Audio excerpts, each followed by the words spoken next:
Hi, my name is Professor Alfonso Severos, and this is the Peripheral View. We've just came through a pretty long pandemic that impacted all of us. And one of the effects of this pandemic has been increase in mental health issues. Some of these mental health issues fall under the category of problems with anxiety or anxiety disorders. And anxiety disorders is just a classification used by therapists, psychologists, and social workers for certain disorders in which anxiety is the key symptom. And the cause of the anxiety in anxiety disorders is generally stress and trauma.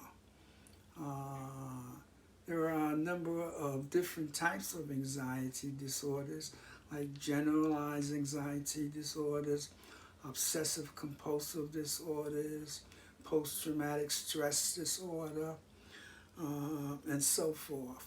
But there is one type of disorder that's still under the category of anxiety disorder that we really don't know much about.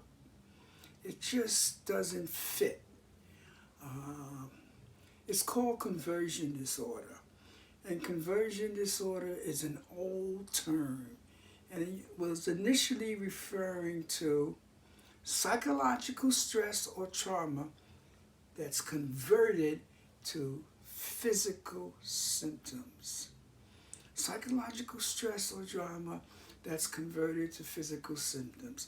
That is situations in which people experience overwhelming stress, and the result is some physical disability like blindness, paralysis, things of this nature. And where the person is actually blind or paralyzed, but there's nothing wrong with the body, and the cause is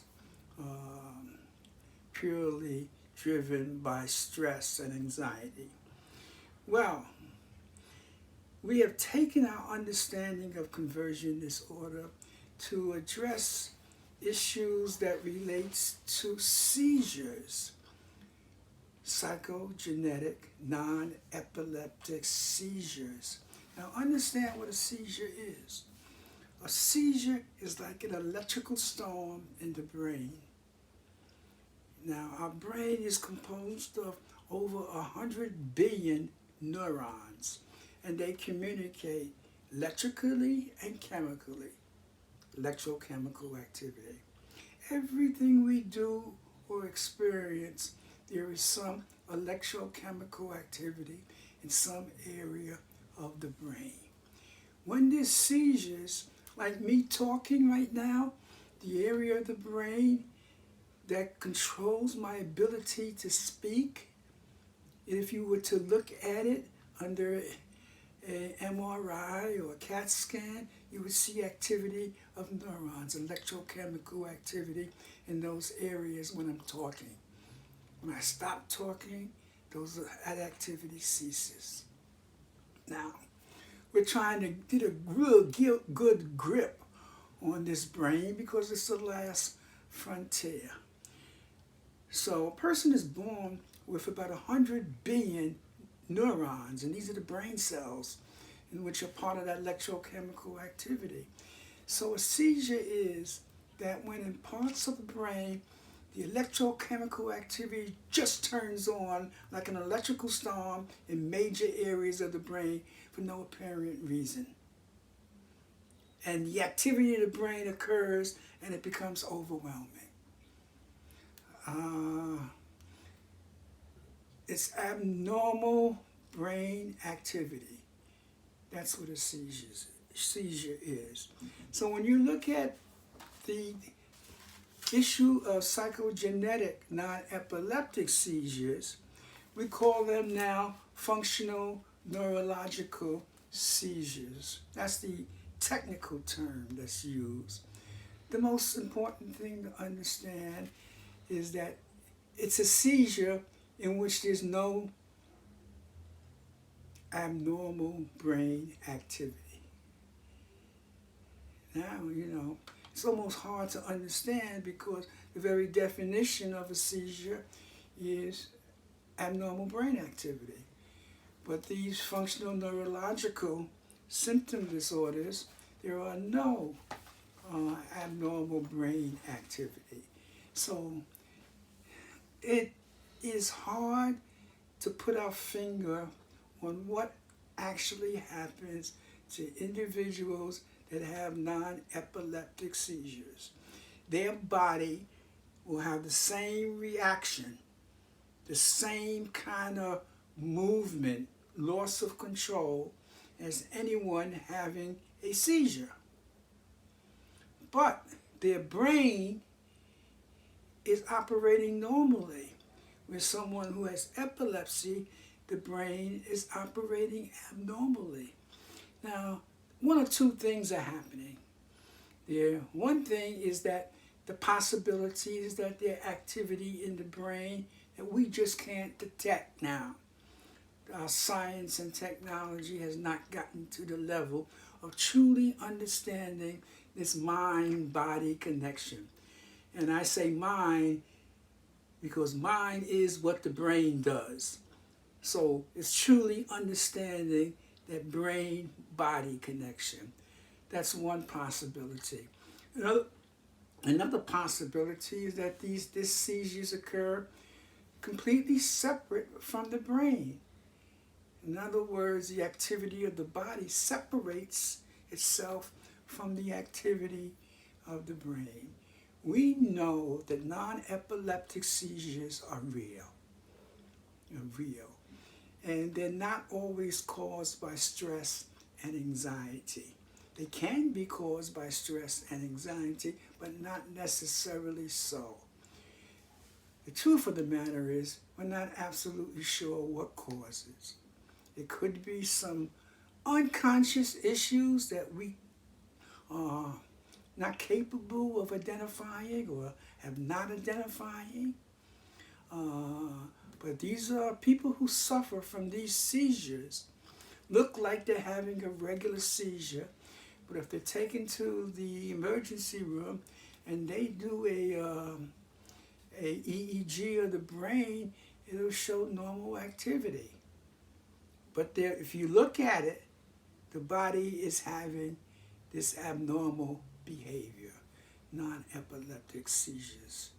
So we are concerned that this pandemic may bring about increased numbers of individuals who suffer from these types of seizures. And people can function. The key is education, understanding it, knowing your body, and being able to control your body. Be aware of the symptoms and the onset of the symptoms. It's like a type of disorder in which, and I don't like to use the word disorder, it's a type of activity in your body that you have to learn to adapt and adjust with, which takes time. So the concern is that the pandemic is increasing the number of individuals who suffer from anxiety. And when you increase those numbers, there's a greater probability that you're going to have people who have non-epileptic seizures. The key is, and this is important, is to have the correct diagnosis.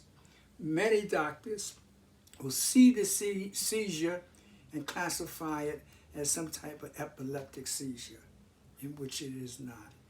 So epilepsy and epileptic seizures is abnormal brain activity and need to be treated one way.